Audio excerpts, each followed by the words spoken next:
Aujourd'hui, au programme, vin, château et océan. Et nous démarrons notre journée par la visite guidée du château Pape Clément, qui est sans doute l'un des châteaux les plus réputés du Bordelais, et la simple évocation de son nom fait rêver les palais du monde entier. Le domaine est aujourd'hui la propriété de Bernard Magret, surnommé l'homme aux 40 châteaux. À l'origine, elle portait le nom du domaine de la Motte, et le château produit d'exceptionnels vins depuis 7 siècles sur le même terroir. Le guide sommelier commence sa visite dans les superbes jardins de la propriété. Il nous parle de l'histoire passionnante du château, sur laquelle nous reviendrons un peu plus tard. Mais pour le moment, nous nous dirigeons vers les vignes où nous sont expliqués les principes de production. Aujourd'hui, le domaine utilise les méthodes traditionnelles, notamment l'utilisation de la traction animale pour l'aération des sols, la récolte et le tri manuel, ainsi que le désherbage des rangées de vignes par des moutons, tout en y intégrant les dernières technologies comme des drones et des robots. Des roses sont disposées à chaque extrémité des routes comme témoins de la bonne santé des vignes. Le sol est un véritable condensé de terroir et permet la culture de différents cèpes. Au cœur de la magie de la production vinicole se trouvent deux lieux emblématiques, le cuvier et le chai, qui incarnent l'essence de l'art du vin. Ce sont les gardiens des secrets d'une tradition millénaire, où chaque étape du processus de vinification prend vie.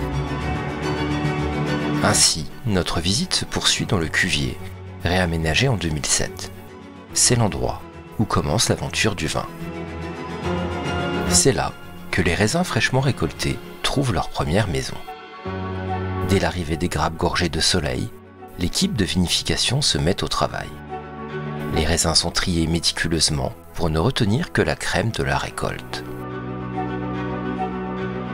Le cuvier devient le théâtre de la fermentation, où le jus se transforme progressivement en vin, donnant naissance à des promesses de saveurs uniques.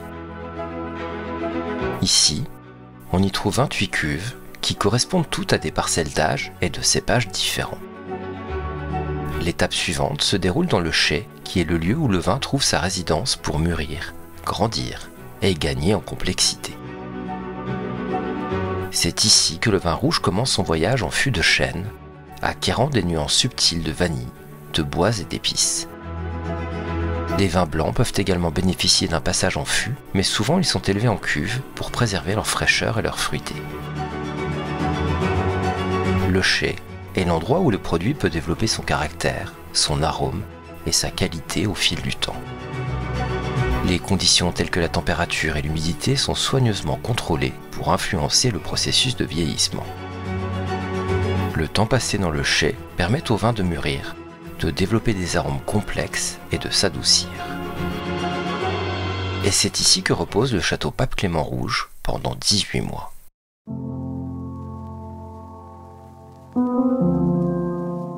Le chai est la dernière étape avant la mise en bouteille. Le vin atteint la maturité souhaitée et est prêt à être dégusté et partagé avec le monde. Les fûts et les cuves deviennent le sanctuaire de l'attente, où les œnologues veillent à ce que le vin puisse s'épanouir pleinement avant de quitter son cocon pour l'aventure ultime, la dégustation. Et c'est d'ailleurs ainsi que nous terminons la visite guidée. Par une dégustation de 3 crus, un blanc et 2 rouges, dont le grand cru classé que nous savourons avec un immense plaisir.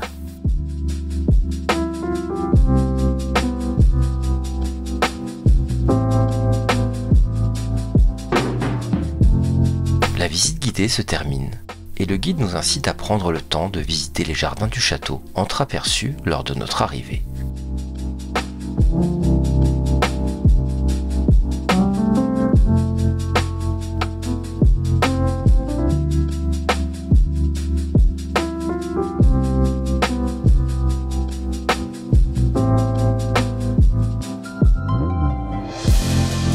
En plus de sa passion pour le vin, Bernard Magret est un passionné d'art et de voitures. C'est ainsi que l'on retrouve la sculpture d'une Rolls-Royce, réalisée en aluminium par l'artiste Stéphane Cyprès.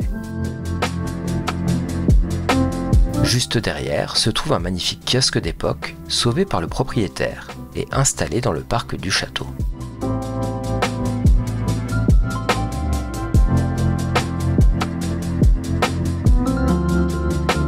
Le parc est composé de plusieurs jardins dans lesquels poussent environ 600 variétés de plantes et d'arbres, dont certaines sont uniques dans la région. Nous profitons de cette visite du jardin pour vous raconter l'histoire du château.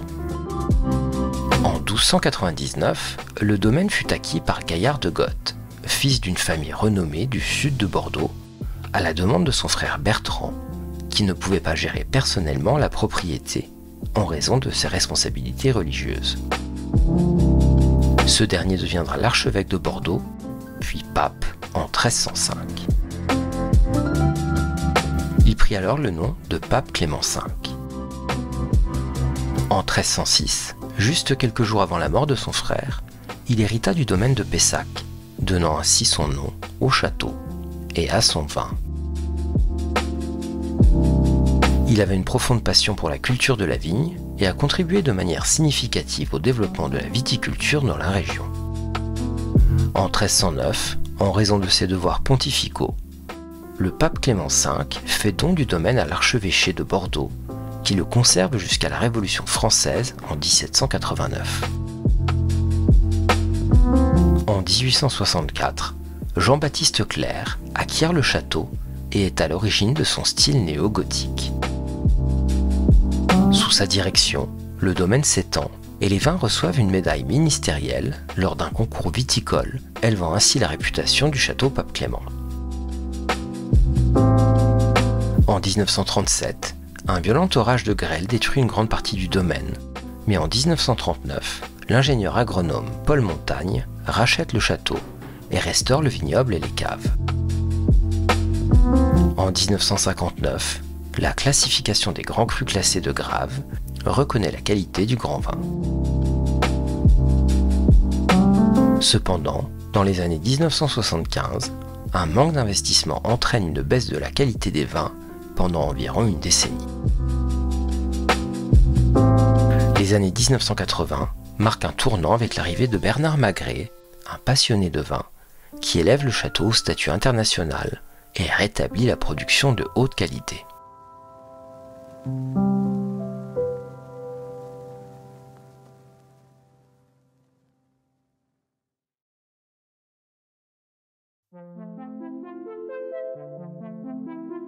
Fin de visite et direction vers notre second château de la journée, le château de La Motte-Bergeron.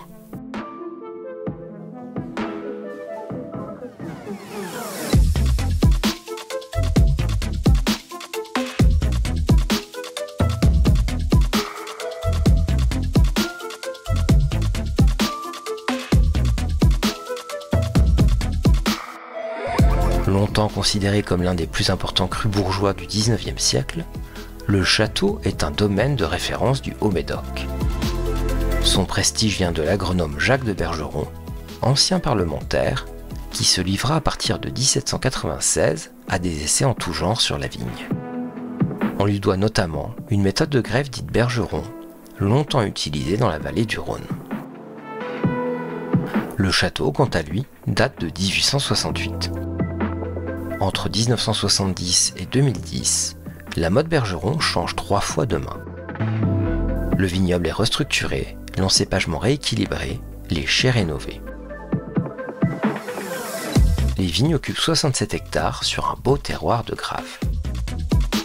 En 2015, après 18 mois de travaux, le château entièrement restauré s'ouvre à l'œnotourisme.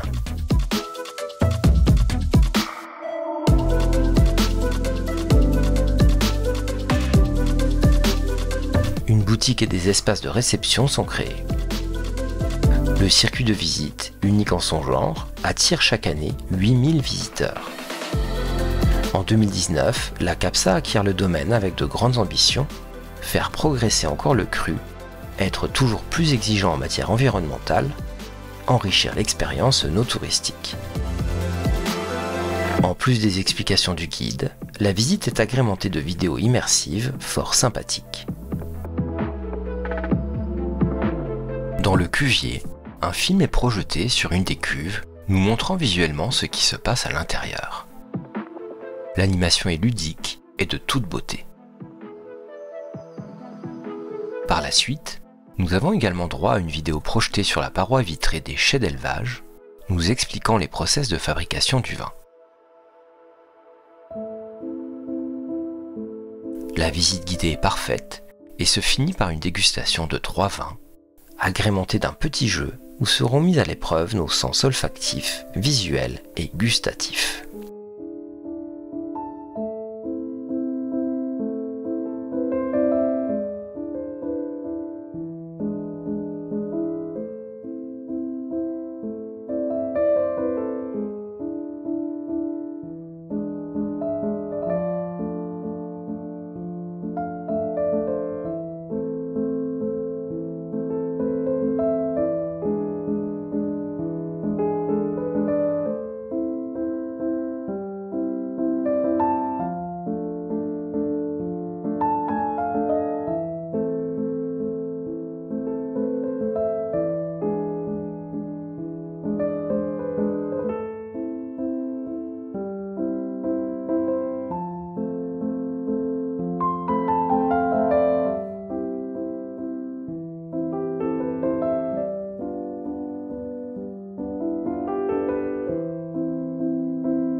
La journée s'achève et nous décidons de nous rendre au bord de l'océan.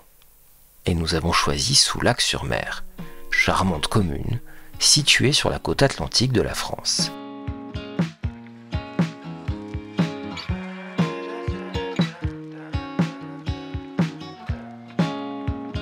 « 7 km de plage de sable fin, océan. Il ne nous en fallait pas plus pour parfaire notre journée.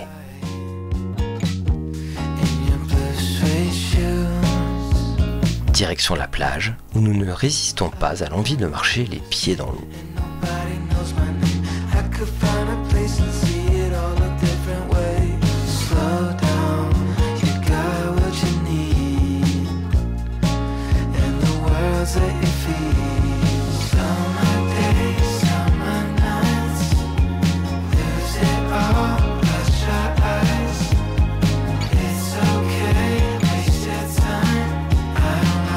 Nous nous arrêtons à la brasserie de la plage pour y prendre un verre en musique.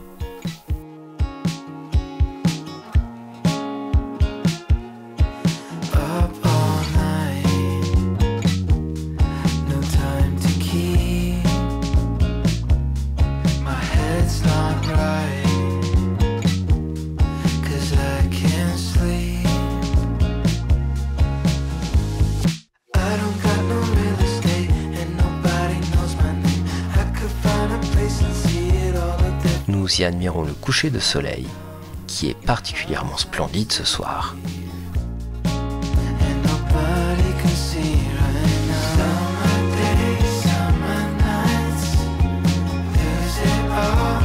Il est bientôt l'heure de partir, mais nous décidons de nous promener dans les rues du village, où de nombreuses maisons et bâtiments ont une architecture de style Belle Époque, ajoutant une touche de charme rétro à la ville.